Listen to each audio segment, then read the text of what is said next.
3 और 4 के बीच कोई संख्या है या नहीं? एक बहुत होशियार गणितज्ञ प्रोफेसर आर्य मानते थे कि अगर यह संख्या मिल जाए तो इंसान समय और जगह को समझ सकता है, यहां तक कि दिमाग की दूसरी दुनिया में भी जा सकता है। लेकिन लोगों को यह बात पागलपन लगी। सबने कहा कि प्रोफेसर का दिमाग खराब हो गया है, इसलिए उन्हें मानसिक अस्पताल भेज दिया गया। वहां उनका इलाज कर रहे थे डॉक्टर समीर। डॉक्टर समीर ने मेज पर टॉफियां रखी और कहा, 3 और 4 के बीच की संख्या दिखाओ। प्रोफेसर ने 3 टॉफियां रख दी। चौथी टॉफी रखते समय उनका हाथ रुक गया। वे बार बार टॉफी उठाते और रखते रहे, लेकिन रख नहीं पाए। डॉक्टर समीर हंसकर बोले, देखा, ऐसी कोई संख्या नहीं होती। इतना सुनते ही प्रोफेसर डर गए। उन्हें लगा कोई ताकत उन्हें रोक रही है। उन्होंने पेन मांगा ताकि सूत्र लिख सकें, लेकिन डॉक्टर ने मना कर दिया। प्रोफेसर चुपचाप कुछ टॉफियां उठा ले गए।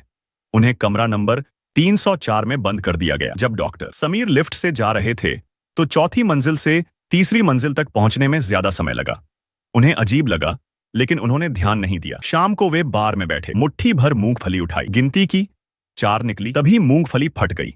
उन्होंने देखा प्रोफेसर खिड़की पर कुछ लिख रहे थे। डॉक्टर समीर उनके पीछे भागे, लेकिन वे अचानक गायब हो गए। गली में एक पुराना टीवी चल रहा था। टीवी पर वही कार एक्सीडेंट दिख रहा था जो डॉक्टर समीर के बचपन में हुआ था। तभी उन्हें अपने बचपन का रूप दिखाई दिया। अचानक फोन बजा। अस्पताल से खबर आई, कमरा 304 बंद था, लेकिन प्रोफेसर गायब थे। कमरे की दीवारों पर अजीब नंबर और सूत्र थे। जमीन पर एक पेन और एक टॉफी पड़ी थी। मेज पर 3 टॉफियां रखी थी। डॉक्टर समीर ने एक उठाकर खा ली। अगले पल मेज पर फिर से सिर्फ 3 टॉफियां रह गईं।